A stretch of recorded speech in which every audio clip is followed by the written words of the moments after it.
যে সকল প্রতিষ্ঠানে সংস্কার প্রয়োজন তা শেষ করে অন্তর্বর্তীকালীন সরকারকে 1 বছরের মধ্যে সুষ্ঠু নির্বাচন দেওয়ার দাবি জানিয়েছে জামায়াতে ইসলামী। ইসলাম শিক্ষাকে বাধ্যতামূলক করার দাবিও তাদের। বুধবার রাজধানীর ইঞ্জিনিয়ার্স ইনস্টিটিউশনে বাংলাদেশ আদর্শ শিক্ষক ফেডারেশন ঢাকা মহানগরী দক্ষিণের উদ্যোগে আয়োজিত শিক্ষক সম্মেলনে যোগ দেন জামায়াতে ইসলামীর বেশ কয়েকজন নেতা। আমরা কেন ভয় পাবো? এ সভায় বক্তারা শিশু শ্রেণী থেকে সরকারি বেসরকারি সকল শিক্ষা প্রতিষ্ঠানে ইসলাম শিক্ষার বাধ্যতামূলক করার দাবি করেন। দেশের প্রতিটি উপজেলায় একটি করে মাদ্রাসা জাতীয়করণ এবং দেশের সকল প্রাথমিক বিদ্যালয়ে ইসলাম ধর্ম বিষয়ক একজন শিক্ষক নিয়োগ দেওয়ার দাবি করেন তারা।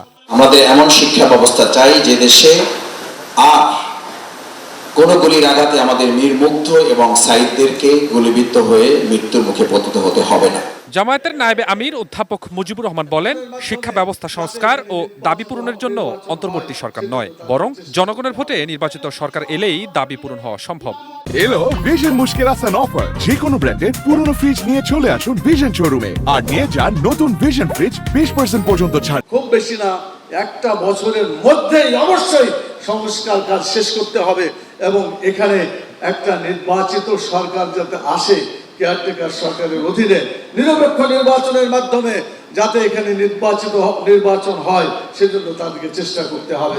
জামায়াতে ইসলামের সেক্রেটারি জেনারেল অধ্যাপক মিয়া গোলাম পরোয়ার দাবি করেন, ফ্যাসিবাদী সরকারের দোসররা এখনো ষড়যন্ত্র করছে। আজকের এই সম্মেলন থেকে প্রধান উপদেষ্টাকে বলবো, প্রত্যেকটি মন্ত্রণালয়ের দায়িত্বে যে উপদেষ্টারা আছেন আপনারা শনাক্ত করুন, সার্চ করুন, গুরুত্বপূর্ণ কি পয়েন্ট আপনারা কাদেরকে বসিয়েছেন, সেখানে বসে এখনো তারা কিন্তু আমাদের আদর্শ মূল্যবোধের বিরুদ্ধে ষড়যন্ত্র করছে। সদ্য খবর বেরিয়েছে বাংলাদেশ শিল্পকলা একাডেমিতে মহাপরিচালক হিসেবে সৈয়দ জামিল আহমেদকে নিয়োগ দেওয়া হয়েছে।